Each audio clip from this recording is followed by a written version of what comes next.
bonne grimpette dès le matin en sous-bois après 1 litre de café et 2 pains au chocolat. Il n'y a rien de tel pour être en forme toute la journée.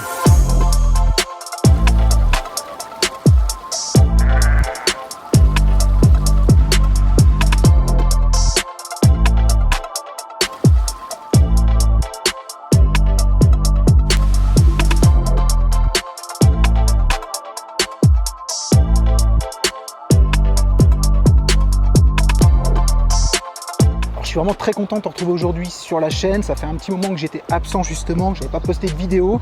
D'ailleurs, je vais faire une petite parenthèse là-dessus. Je tiens vraiment à m'excuser auprès de ceux qui me suivent régulièrement. Je tiens à m'excuser de ne pas avoir posté de vidéo depuis un petit moment. Si je ne l'ai pas fait, ce n'est pas parce que j'avais la flemme ou que j'avais pas envie. Si je ne l'ai pas fait, c'est tout simplement parce que j'étais parti en vadrouille depuis le début du mois de juin.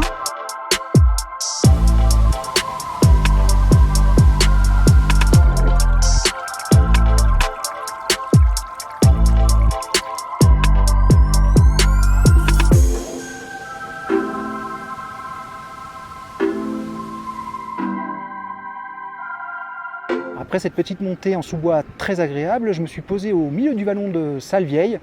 J'ai devant moi la cascade que je viens de te montrer en image qui est superbe et en ligne de mire, le Mont Mounier, c'est un des sommets emblématiques du parc du Mercantour qui culmine à un peu plus de 2800 mètres.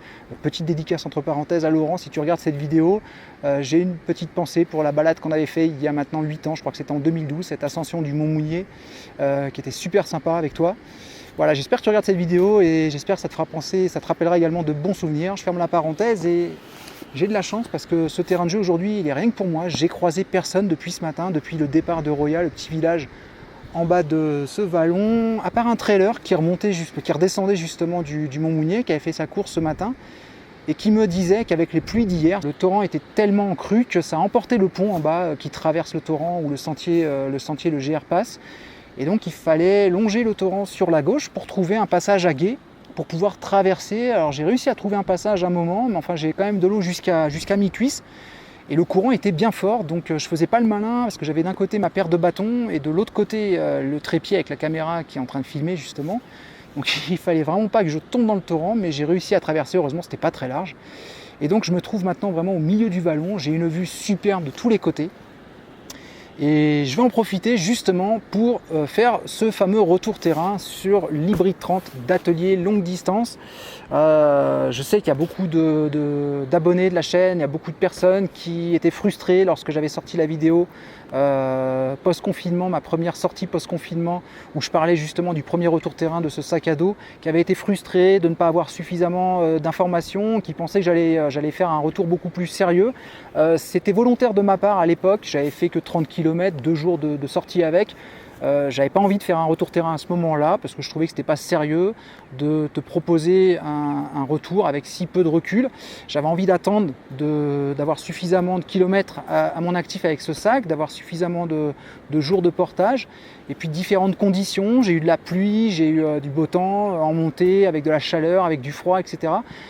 Aujourd'hui, je totalise environ 250 km, 260 km de portage avec ce sac sur une dizaine de jours de balade à peu près. Donc, je pense avoir un recul suffisant maintenant pour te faire ce fameux retour terrain. C'est pour ça que j'ai préféré attendre pour pouvoir être le plus objectif possible. Et je pense qu'il y a beaucoup de personnes, et tu es peut-être dans ce cas-là, qui se posent des questions, qui sont peut-être intéressées par l'achat de ce sac et qui se posent des questions sur pas mal d'aspects, sur le litrage, sur ses fonctionnalités, sur sa résistance, sur son confort de portage aussi bien entendu. Et ça va être le but de cette vidéo, de te détailler point par point mon retour, mon ressenti après cette dizaine de jours de balade avec sur ce sac, ce que j'en pense aujourd'hui après environ 250 km parcourus avec ce sac, ce que je peux en penser. Alors petite parenthèse, je suis parti en couple début juin faire le tour du lac de Serponçon dans les Hautes-Alpes et également me promener dans le massif des Monges au nord de Digne. Et je voulais te proposer une vidéo de cette sortie. Malheureusement, j'ai eu un problème technique, un problème avec la caméra au bout du 3e jour ou 4e jour, je ne sais plus. Bref, je n'ai pas pu filmer malheureusement l'intégralité de cette promenade, de cette balade, mais j'ai quand même pu avoir sauvegardé les premiers jours. Et je t'ai fait un petit résumé en images et en musique de cette première, on va dire, réelle sortie depuis cette tragédie avec le Covid-19. Et j'avais envie de te faire profiter des beaux paysages qu'on a pu admirer pendant cette petite semaine. Et je te propose en introduction de cette vidéo de revenir justement sur cette balade qu'on a pu faire début juin autour du lac de Serpenson et dans le massif des Monges tout de suite. Et on parlera bien entendu du Hybrid 30 juste après. A tout de suite.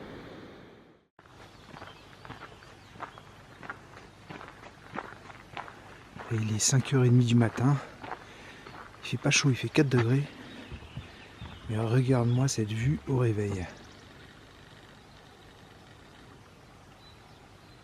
On est au lac de Saint-Apollinaire, juste au-dessus du lac de Serpenson. On est en train de faire tout le tour du lac de Serpenson en fait sur 5-6 jours. Alors comme on a dormi près du lac, tu t'en doutes, on a eu beaucoup d'humidité, ça condense pas mal sous les toiles. En plus de ça, la nuit a été un petit peu agitée. Il y a des gens qui sont venus s'installer pour faire la fête, pour faire un barbecue, et qui sont couchés vers 3-4 heures du matin, qui ont parlé un petit peu fort, donc ça n'a pas été évident de trouver le sommeil. Mais dans l'ensemble, ça va ce matin, et puis c'est agréable de se lever avant tout le monde, de profiter des premières lueurs du jour, et de ce magnifique paysage qui nous entoure. C'est vraiment superbe. Là, on est parti pour une journée tranquille, on a une quinzaine de kilomètres à faire, donc c'est tranquille. Et on va profiter justement, c'est le but de cette randonnée, c'est de profiter, de faire un maximum, vraiment de profiter un maximum des paysages. Alors cette randonnée, ça va être aussi l'occasion pour moi de faire un retour encore plus poussé sur le sac à dos d'atelier longue distance, le Hybrid 30, que j'ai depuis maintenant un petit mois. Là, je totalise environ 6 jours de randonnée avec. Et à mon retour de randonnée, je ferai une vidéo sur la chaîne, je ferai une vidéo pour te présenter mon retour terrain du sac à dos après une douzaine de jours de randonnée avec. Pour information, là je suis parti très chargé avec le sac, je dois être à plus de 9 kg parce que j'ai ramené davantage de matériel électronique. Je porte la nourriture pour 2 personnes, donc là je suis vraiment au-dessus, je pense, de la limite confort. Hier ça tirait bien sur les épaules, on n'a pas beaucoup marché hier, on a marché que 3 heures, mais je peux te dire que les 3 heures, j'étais content d'arriver, ça tirait bien sur les épaules. Bon, ça va aller en s'allégeant forcément de jour en jour, hein, ça c'est logique, mais déjà pour information, c'est pas un sac qui est fait pour porter des charges de 10 kg. 8 kg c'est vraiment la limite haute, mais de toute façon j'en parlerai plus en détail dans la vidéo que je ferai prochainement. Je vais rentrer sous mon abri, ranger un peu mes affaires, et puis je te dis à plus tard. Ciao.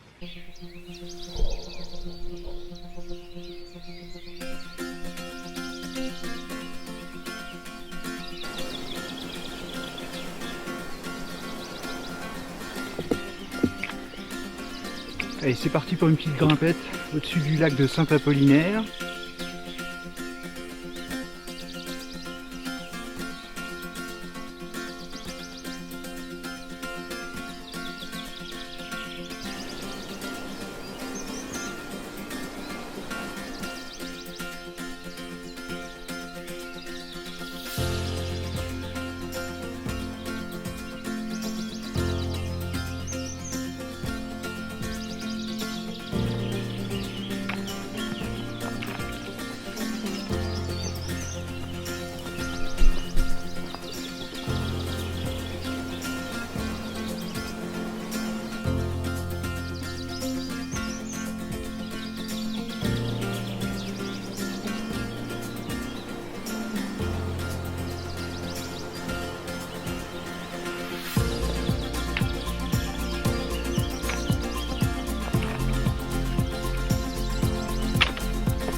Voilà, j'espère que cette petite vidéo t'a plu et t'a donné envie en tout cas d'aller découvrir cette fabuleuse région des Hautes-Alpes autour du lac de Serre-Ponçon. C'est vraiment magnifique. Si tu ne connais pas, je ne peux que t'inviter vivement à aller venir te balader dans ce coin. Il y a tous les paysages. On retrouve les paysages des Alpes du Nord, mais aussi des Alpes du Sud.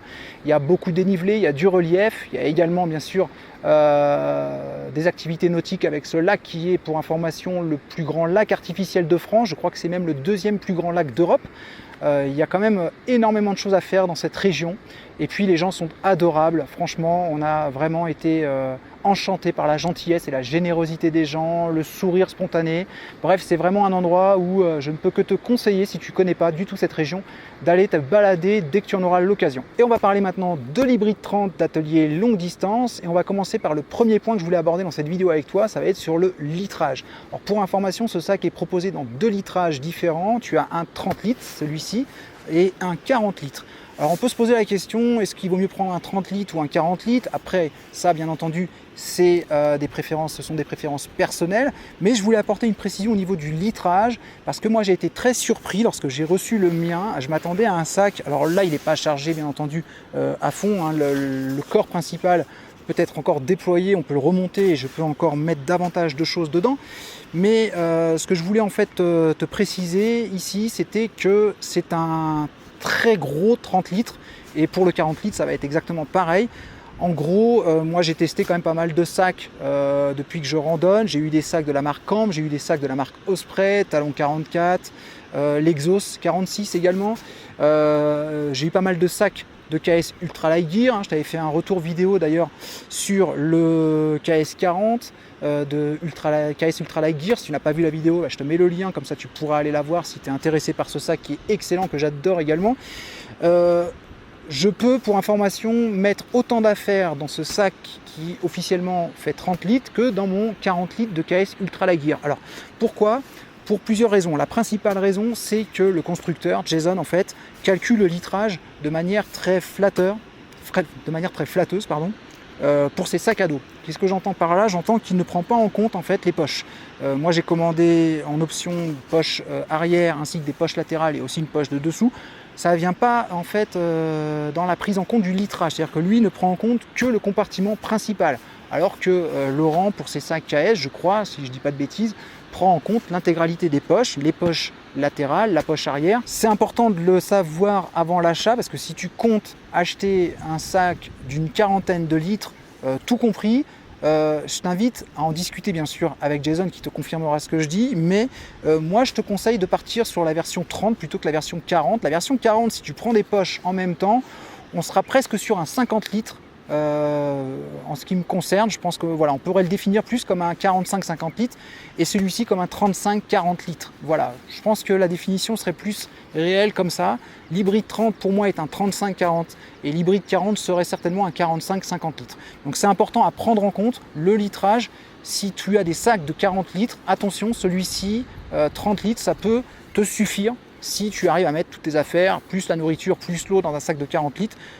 Il serait peut-être pertinent de partir sur l'hybride 30 plutôt que l'hybride 40 si tu es intéressé bien entendu par ce type de sac. Le deuxième point qu'on va aborder dans cette vidéo ensemble, ça va être sur les tissus. Bon là il n'y a rien de nouveau, rien d'exceptionnel, ce sont des tissus qui sont largement éprouvés sur les sacs à dos depuis pas mal d'années.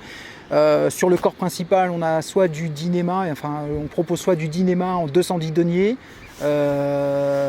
ripstop bien entendu, soit du VX21. Les deux tissus sont imperméables. Je pense que le VX21 a une imperméabilité plus importante. Il va être aussi peut-être un peu plus résistant, mais peut-être un poil plus lourd. Bon, ça se joue à pas grand chose. Les deux tissus sont vraiment des tissus techniques très bien, très bon compromis entre légèreté et résistance et durabilité. Pour les poches, là on a le choix entre du mesh classique, du Dyneema mesh, moi c'est ce que j'ai pris, et puis du filet tout simple pour la poche arrière. Le Dyneema mesh, c'est vraiment, je connaissais pas, c'est vraiment costaud. On voit bien la trame avec les fils en Dyneema dessus. Je te ferai des gros plans pour que tu vois ça. Moi je trouve ça pas mal parce que le mesh c'est toujours ce qui morfe en premier, surtout sur les poches, on s'accroche dans la végétation, sur les rochers, donc on finit très vite par trouer le mesh. Alors ça se recoue tout simplement bien entendu, mais si on peut éviter d'avoir des trous, si on peut éviter aussi de perdre des choses qu'on peut mettre dans les poches, j'ai préféré m'alourdir un petit peu parce que c'est vrai que le tissu est plus lourd que du mesh standard, donc c'est un compromis, encore une fois, tout est une histoire de compromis. Le mesh, je me demandais si justement ça allait se détendre, parce qu'il n'y a pas de sangle de serrage au niveau des bretelles, je me demandais si ça allait se détendre avec le temps. Et puis en tout cas depuis que je l'ai, il n'a pas bougé. Alors j'espère que ça ne bougera pas, hein, mais c'est quand même assez épais, il y a de la mousse au niveau des épaules, puisqu'on n'a pas de sangle, encore une fois je rappelle, pour venir ajuster les bretelles sur le dos. Bonne imperméabilité des tissus. Maintenant il faut savoir que les coutures elles-mêmes ne sont pas étanches, donc l'eau passera de toute façon à travers. Quoi qu'il arrive, je peux que t'inviter à mettre tes affaires sensibles, tes affaires de bivouac dans des sacs étanches. De toute façon, encore une fois, les coutures elles-mêmes ne sont pas étanches, comme sur les sacs Z-Pack par exemple en Cuben, où les coutures sont étanchées avec du Cuben étanche.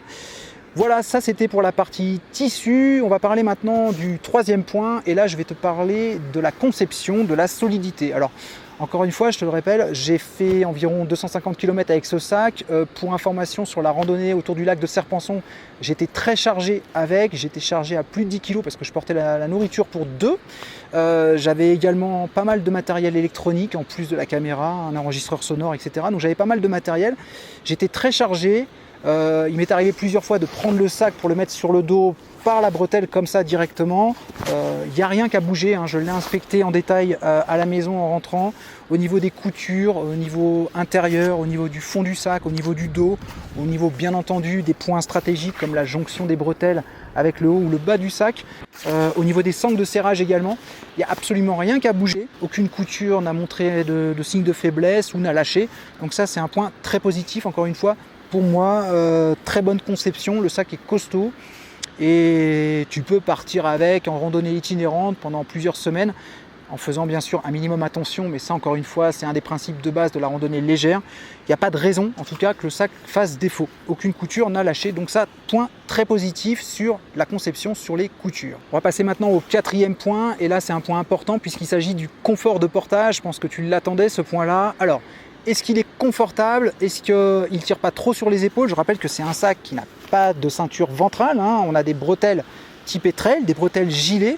On a simplement deux sangles pectorales que tu peux ajuster au niveau de la hauteur, hein. On a des ajustements, elles sont amovibles et tu peux les ajuster. Je te ferai également des gros plans dessus pour que tu puisses constater par toi-même. Et on a ces deux sangles pectorales qui vont avoir pour principale fonction d'éviter que les bretelles ne partent sur les côtés comme un sac à dos normal tout simplement, hein. Le but d'une sangle pectorale, c'est de simplement laisser de pouvoir garder les bretelles bien centrées au niveau des épaules et d'éviter qu'elles partent sur les côtés tout simplement. Oui, il est très confortable. Il est très confortable si on le charge de manière intelligente et si on le charge en connaissance de cause. Pourquoi je dis ça? Parce que moi, lorsque je suis parti faire ma balade début juin dans les Hautes-Alpes, je l'avais encore une fois très chargé, je l'avais chargé à plus de 10 kg. Clairement, c'est pas du tout un sac qui est fait pour porter des charges lourdes. Alors, quand je dis lourd, je parle pas de 15 kg ou 20 kg, bien entendu, ça on oublie totalement, mais pour moi, passer 8 kg, on est dans l'inconfort. C'est un sac, encore une fois, qui est dépourvu de ceinture ventrale, donc qui n'aura pas un report sur les hanches. Même si on a une répartition de la charge qui est faite de manière très intelligente avec ces bretelles, le fait d'avoir des bretelles solidarisées complètement en bas au niveau de la base du sac va faire que la charge va se répartir pas que sur les épaules, mais on va le sentir également dans le creux des reins. Globalement, c'est un sac, si on sait s'en servir correctement, qui est hyper confortable. J'ai été vraiment très surpris par le confort de portage. Encore une fois, ce type de bretelles joue énormément, je pense, dans la répartition de la charge. Il y a aussi la largeur des bretelles qui joue, l'épaisseur du mesh. Encore une fois, moi j'ai une mousse de 10 mm d'épaisseur au niveau des épaules, donc ça rajoute également au confort. Les bretelles sont très larges. Alors un petit point aussi sur la transpiration, je sais qu'il y a pas mal de personnes qui se posaient la question, le fait d'avoir des bretelles larges comme ça qui englobent le torse et les côtés, est-ce que c'est gênant pour la transpiration? Alors pour info, oui, j'ai transpiré avec ce sac. J'ai transpiré au niveau du dos, j'avais le dos trempé. Maintenant, pas plus qu'avec les sacs à dos du même type, c'est-à-dire avec un dos plat comme ça collé au collées au dos, comme mes KS de chez KS Ultra Light Gear. Et au niveau des côtés, avec ces bretelles, j'ai effectivement, ça me collait, mais j'ai pas transpiré davantage. Très honnêtement, ça m'a pas gêné plus que ça. Oui, on transpire, mais c'est normal, hein, on n'a pas de dos ventilé, on n'a pas un filet tendu à l'arrière, donc forcément, le dos du sac plaqué sur le dos du bonhomme, on va transpirer, ça c'est sûr et certain. On va avoir le dos trempé lors des pauses, mais pas plus qu'avec un autre sac. Et les bretelles ne tiennent pas plus chaud, ça en tout cas en ce qui me concerne, ça m'a pas tenu plus chaud qu'avec des bretelles classiques. C'est petit point sur la transpiration pour dire que c'est pas du tout un problème ce type de bretelles en ce qui concerne la transpiration et la chaleur. Alors petite conclusion rapide sur le confort de portage, pour moi il est vraiment très bon, hein. Encore une fois, si on sait utiliser ce sac en connaissance de cause, je rappelle qu'il n'a pas de ceinture ventrale, comme on a un dos court, le sac est bien plaqué dans le dos et arrive bien dans le creux des reins, donc il n'y a pas besoin d'avoir de ventrale. Si on serre bien les sangles, suffisamment les sangles pectorales, on a un sac qui est bien plaqué au dos, qui ne va pas bouger, même en trottinant un petit peu, s'il n'est pas trop chargé, il ne bougera pas. Donc niveau confort, franchement, point très positif. Le quatrième point que je vais aborder avec toi aujourd'hui sur ce sac, ça va être ses fonctionnalités, notamment les différentes poches que tu peux avoir. Alors on va commencer par les poches des bretelles. Ça c'est hyper pratique. Déjà les poches pour mettre les bouteilles d'eau. Donc tu vois, moi j'ai une configuration avec une bouteille de 50 centilitres dans une des poches et j'ai ma Bifree de 600 ml dans l'autre poche. Ça me permet d'avoir la filtration toujours à portée de main. Je peux filtrer de l'eau sans avoir à enlever le sac. Je m'approche d'un torrent, je sors ma gourde, je peux remplir la petite bouteille à côté. Donc ça c'est hyper pratique. Pour moi beaucoup plus pratique que les porte-bouteilles avec les sangles de serrage en haut, tout simplement parce qu'il y a moins de manipulation. Là on a simplement à écarter la poche avec sa main et à venir y glisser la bouteille dedans et c'est tout. On n'a pas de sangle à venir serrer ensuite pour sécuriser la bouteille. La bouteille est sécurisée directement avec le mesh qui vient se resserrer autour. Le mesh est vraiment de très bonne qualité, j'ai bien tiré dessus, notamment dans les poches en dessous, je vais t'en parler tout de suite, où j'ai mis mon smartphone qui est quand même assez gros, c'est un iPhone 6S Plus, donc ça c'est pas du tout détendu pour l'instant, c'est pas du tout détendu, donc c'est du mesh de très bonne qualité. Franchement je suis très content de ces poches, c'est vraiment très pratique. Les poches en dessous, pareil, pour y mettre téléphone, pour y mettre des accessoires, notamment moi j'y mets également l'enregistreur sonore, comme ça me permet de pouvoir faire des enregistrements d'ambiance à la volée sans avoir à sortir mon sac et à prendre les affaires dedans.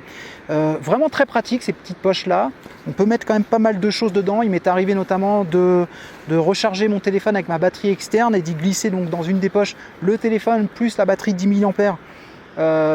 Dans une des poches directement avec le câble USB, comme ça je pouvais le téléphone recharger pendant que je marchais, était directement accessible sans avoir à enlever le sac. Donc c'est vraiment très pratique ces petites poches là, ça c'est hyper pratique. Les poches, les autres poches, donc moi j'ai pris option poche filet à l'arrière.